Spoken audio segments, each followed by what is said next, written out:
Welcome back to This Day in Irish History. I'm your host, Raymond Welsh. Before we dive into today's story, if you'd like to explore other significant events that happened on this day in Irish history, visit thisdayirishhistory.com. The link is in the episode description. Now, let's journey back to April 16th, 1919, when the Limerick Soviet was fully implemented, an extraordinary moment when a city in Western Ireland came under the control of its workers in defiance of British authority. To understand the origins of the Limerick Soviet, we need to look at the fraught political climate of the time. Ireland in 1919 was a country on the cusp of revolution. The War of Independence had just begun. The first Dial had been declared in January, and violence between the Irish Republican Army and British forces was escalating.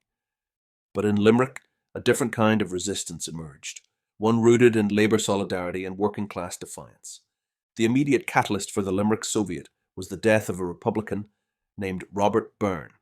On April 6th, Byrne, who was also a trade unionist, was shot during an attempted rescue from British custody. In the aftermath, British authorities imposed martial law in the city and its surrounding areas, declaring it a special military area. Anyone wishing to enter or leave needed a military permit. The Limerick Trades and Labour Councils saw this as a direct assault not just on nationalists, but on all civil liberties and working class rights. 2 days later, on April 14th, the council responded with a bold and radical move, a general strike. But what began as a strike quickly morphed into something far more ambitious. By April 16th, the strike had evolved into a full-fledged experiment in self-governance. The workers effectively took over the city's administration. They organized food distribution, regulated prices, maintained order, and even issued their own form of currency, complete with the stamp Limerick Soviet. A red banner flew over the trades hall, and workers' committees were established to handle everything from transport to sanitation. The term Soviet was borrowed from the Russian Revolution, which had unfolded just 2 years prior. It was a provocative label, and while the Irish context was quite different, the symbolism was unmistakable. This was an assertion of worker power, a local revolt against both imperial authority and economic oppression. For 2 weeks, Limerick functioned as a city under labour rule, a rare and daring example of worker-led civic control in Western Europe at the time. But the Limerick Soviet was not without its critics or limitations. Sinn Féin leaders, focused on national liberation, were cautious about a movement that appeared aligned with socialism.